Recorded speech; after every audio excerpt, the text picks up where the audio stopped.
have a stellar lineup, and so I'm going to ask you to welcome, first of all, Mr. Jim Spence. Please come on up. If you can sit here.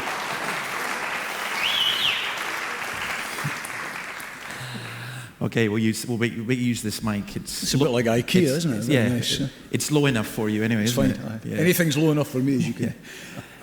Now, I mean, one of the things, going to Australia, I'll be listening, if I can, to the football and BBC Radio Scotland, and your voice will always remind me of home. Tell us who you are, for those who are not cultured enough to know who you are.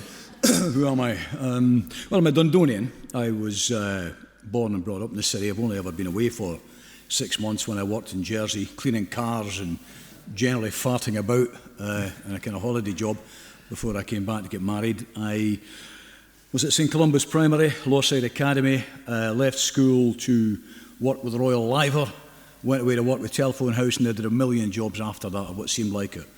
Went to Dundee University when I was 28, 29 as a mature student, did a law degree and taught for about 10 or 11 years, and for a chunk of that, married that with the BBC. Right. In sport mainly, although I did anything, you know. If Radio 4 would phone me up and ask me to go and do an interview for Thought for the Day or whatever, you know, quite often you'd get a call from somebody in Radio 4 in deepest, darkest London to say, could you just nip up to Loch Rannoch? Yeah. You know, as though it was in Lochee or Fintry or something like that, you know. So I did anything initially as a freelance, and then eventually I went on staff with the Beeb in sport, mainly in sport. And that's what I've done until fairly recently. I left staff about 3.5 years ago to go freelance. But, you know, the bulk of my broadcasting career has been with the BBC. I had a wee spell at Dundee College where I taught. We did some stuff on a thing called Campus Radio that some of you may remember. But mainly the vast bulk of my broadcasting career has been with the BBC, based in Dundee, mainly based in Dundee. I mean, occasionally I would draw the short straw to head down to Glasgow on the Monday morning, you know, to be the Monday reporter in Glasgow, because traditionally Monday was a day off in Glasgow for the BBC. So, you know, for 30 odd years now, I have been effectively a BBC man, and still am, albeit on a freelance basis. Now, you've got an interesting, is this a career change or something happening? I mean, for me, I'm delighted because I've been connected with Dundee University for a while, but you're going to get a new post with Dundee University. Do you want to tell us about that? Well, yes. I mean, from August the 1st, for my sins, I have been elected unopposed. Although I was hoping someone would stand against me as the rector of Dundee University, my old alma mater. So, from August the 1st. I think it might be a double-edged sword the more I hear about it, you know. But no, I mean, I'm delighted to do it because I was a student there at some great times. I mean, I'd gone back to Dundee Uni as a mature student, and when I'd come back from Jersey, I had been running a carrier stroke removals business called Spence Makes Sense.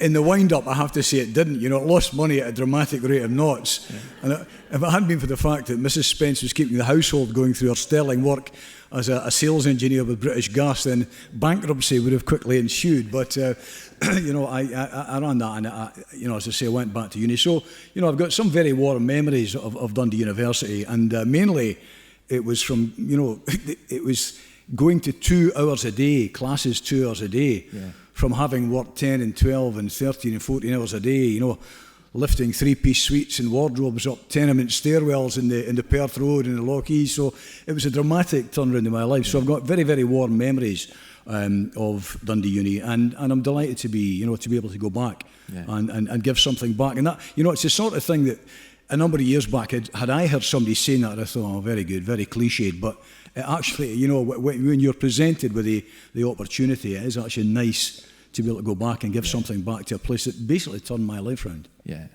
Now, I mean, we've been here 27 years, but you've been here all your life. So how long have you been here? More years than I care to remember. I was asking you how old you were. But 64. 64, okay. You're looking good. But I'm looking 63. Yeah, that's right. You are looking good for it. Do you know what? When people think of Dundee, right? I remember we had some Americans come and they got off the plane in Edinburgh and they went to the counter and they said, you know, how do we get to Dundee? And people actually said, what do you want to go to Dundee for? You know, and it's like, well, people from Glasgow think nobody else in Scotland wants to go anywhere else except Glasgow, but, you know, all over, Dundee has quite a bad name. And even people within Dundee sometimes, this place is a dump and all that kind of stuff. But you seem very fond of your city. So what do you like about Dundee? Well, the great Glasgow phrase, as I'm sure Kevin and others who know the dear green place, and my granny was from Denniston, and my Uncle Chick was from Baillieston, so I have connections. I mean, they always say, people make Glasgow and people make Dundee as well. I mean, people make anywhere, that's a bit cliched. But people, I think that there's an earthiness about Dundonians, but very probably because of two things. One, it's been a very working class city, but it's also been a great women's city. The women, the women made the mills work, and they made the kettles boil, or the men boiled the kettles. It was the women that brought the money in to do that. So it's been a very strong, when I hear the kind of modern move towards feminism, I think, well, Dundee women were doing that a century ago, there's nothing new here. Don't encourage them. No. Well, no, we were all brought up with feminists. They were all, the women in Dundee were always very strong. My grannies and my mother and all the rest, they were strong women. So I think, they're the people, and there's a groundedness, there's a down-to-earthness, I think, about the city. And it's rediscovering itself. I mean, I think there's a notion that Dundee is has suddenly come to the fore. That's not, the case. I mean, in the 40s and the 50s and probably into the early 60s, before certain things happened, this was a very vibrant city. I can remember that far back, but my sisters and brothers are much older. I was the second Immaculate Conception in Catholic terms, according to my father anyhow. I mean, Dundee had more cinemas per head of population, more dance halls per head of population than practically anywhere else in the UK. So this was a very, very vibrant city. It lost its way for a long time, with the mills went and other industries went, all the rest of it, and it's refinding it, albeit in a different way. So there's a great deal, and scenically it's a great city. You've got the Tay down there if you're a sailor, if you just enjoy scenery. You've got the countryside on your doorstep, golf courses, you've got a thriving cultural scene, you've got great churches like this one, and St Andrew's Cathedral down the road. But it's a great city. It's a great place. It is, isn't it? And it's interesting because it's like Milan, isn't it? Because it's the only city that has two football teams on either side. Now, you're on the wrong side of the street. No, why are you an Arab? Why? Tell us a little bit about your football involvement. It's a wee bit more fashionable in Milan, let's be honest. As you can see from the sartorial elegance around here. Why am I on the wrong side of the street, as you would put it? Well, I was nearly on no side of the street because my older brother, Robert, who's 13 years my senior, I think, taking from my Uncle Chick, who'd come from Baillieston to marry my Auntie Nanny, he was a big Celtic man and in fact ran the Celtic buses from the Hilltown. I mean, you will know, it's no secret that Dundee is a big, big Celtic. I mean, in fact, to be honest, this is a three-team city. Yeah. There are between 6,000 and 8,000 Celtic-minded people in Dundee, which means they don't go to Dens or Tannadice. Yeah. They don't all go to Parkhead, they don't go to Dens or Tannadice. So when I was at Lawside Academy, I was very pally with the former Lord Provost's son, Tom Moore, whose name usually evokes gills of laughter in the city of Dundee. And some people will remember that in those dark days, it was called Little Chicago, and for nefarious reasons, But anyhow, I was pally with his son, and we both liked the Celtic, and we went to see Celtic quite often when we were 12 and 13. And there was a kind of seminal moment where I saw both Dundee clubs being hammered within a very short space of time at Celtic Park, and I thought, why am I doing this? Yeah. Why am I through? And it was simply because of my brother. He took me as a boy, and I made the choice, and probably not a logical choice, because Dundee United were, traditionally until probably the 60s and into the 70s were the smaller by far of the two teams. Dundee were very much the establishment club. They were the big club. I mean, the late 40s, they drew average crowds of 25,000. United were much, much less well supported. So there was a wee bit of the, I suppose, supporting the underdog about United. And of course, over the years, they become the truly great club in the city, So that's how I ended up on the wrong side of the street, as you would put it. Yeah, and look, we've got the derby back next year as well. Sadly, in the championship. Yes. In the wrong league. Jim, I remember, hearing about you and so on, but really meeting you. I wonder if you remember this when we did a debate at the DCA on the Da Vinci Code. I do remember it. In fact, my nephew Gavin, who I think works with the church in Lochee, had asked me to chair it. Yeah, and it was yourself, and Was it the lad McBay from the Humanist Society? Does that No, ring a I think bell? it was someone from I think called the Fortean Times, which was investigating all these kind of. That's whatever happened to the Fortean Times? Yeah, it disappeared. It was about conspiracy theories, so I think the Russians got them, or something. But it was that, and I remember going in. I don't know if you remember this, and we were quite surprised because it was a ticketed event that the DCA people charged £3 a head, and it was the first time we'd done anything like it. And we were basically just discussing the Da Vinci Code. And when I went in, you said to me, Dave, I think it's 3 against 1 here, or at least, because the other 2 guys were atheists and you weren't an atheist, but, well, I didn't know what you were, actually. I still don't know what you are, but... A lot of people say that. Yeah. You could be an atheist Catholic, but no. We'll get there. And you said, it's 3 against 1, and I said, nah, it's all right. And you went, what, you mean? And I said, yeah, you got it. But that was a really good night, wasn't it? It was a great night. We were never asked back, sadly, but it was a good night. And the thing that struck me was it was chock-a-block. Yeah, it was really, sold really out. busy. Yeah. It was a sellout. That was either your good looks that drew them along or mine. Yeah. I prefer to think it was mine. But it was a very busy night and a very lively night, as I recall. That's right. It was very lively night. Yeah, one of the fierce liveliest debate. Yeah, one of the liveliest was my daughter. That was. I don't argue with her. That's all I'm saying.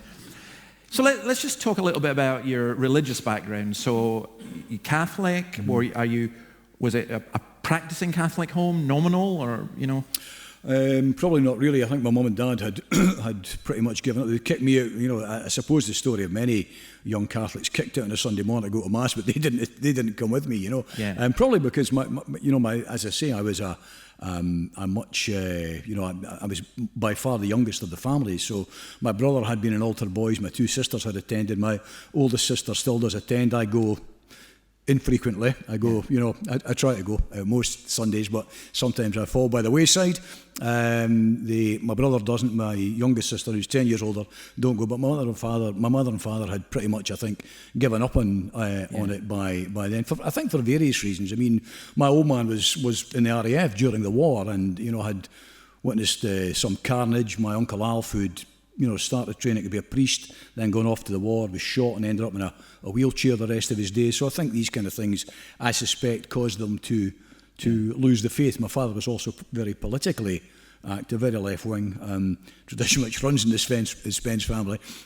So I think he'd probably, I say lost the faith. I mean, if I'm being honest, it was never a great matter of debate, so I don't know whether my father, believed, but he'd stopped going to mass. I have no recollection of him going to mass, but I got kicked out every Sunday, and it would probably been, I think maybe 19 or 20 by the time I started to kind of veer away. I can vividly recall when I worked with BT, or Telephone House as it was then, being I was a trade union activist as quite a young man, and I went down to a conference in Derby. And there were 4 Glasgow guys, 2 Edinburgh guys, and 2 Dundee guys on the Scottish delegation. On a Sunday, we all found ourselves, after a night of libation, we found ourselves up early for breakfast, and thought it seemed a bit strange. And as time wore on, everyone got up at the same time. All of us were Catholics, we were all heading to mass, and it was quite a hard thing to shake. It was a traditional Catholic thing. Into my early 20s, I started to kind of lose the urge, and eventually just kind of chucked it completely. Yeah. And it was probably wasn't until I was a late dad myself. My boys are only 24 and 27 now. Probably once they came along, I think that I kind of rediscovered that wee kindling, if you want, Yeah, keep looking. Do I mean, it's interesting because when I hear you talk, I hear vestiges of the Christian faith and religion and different things, and a curiosity. And I mean, is it correct for me to say that there's an openness there as well? You're willing to discuss things. You're not like, no, don't talk about this. I mean, it's not. I believe that there is. I believe that there is a God. I believe there is a superior being. I mean, and in some respects, I suppose my journey back, to chapel, if you want, but a more general kind of belief was predicated actually just on pure logic. Yeah. 10 feet further from the sun, 10 feet closer, you freeze, you burn. I mean, it's just, I just, maybe the older you get a finer appreciation for things in life, and quite often simple things. My youngest, who's 24 now, both my boys are policemen. when he was quite young, he had very young, he had a big bowel operation and recovered very well. And then I think when he was about 17, 18, he was a Scottish champion track cyclist. He kind of flared up again. He had scar tissue from the previous operation. It was quite a long op because they were hoping they wouldn't have to operate. It would kind of clear up until they found out what it was. So I think all of these things kind of drive you towards, wondering what it's all about, bluntly. And I think between that and just an element of kind of driven logic. I mean, I just find it hard to believe that we crawled out the primordial swamp and suddenly we're able to send men to the moon 200 years later or 2,000 years later or whatever. So I think, I suspect it's not a peculiar journey. I suspect many people go through journey. The same, Yeah. Great. Well, stay there because I'm going to come back to you as we go through the others as well because, you'll need to interpret in Dundonian for Kevin especially. But thank you very much, Jim.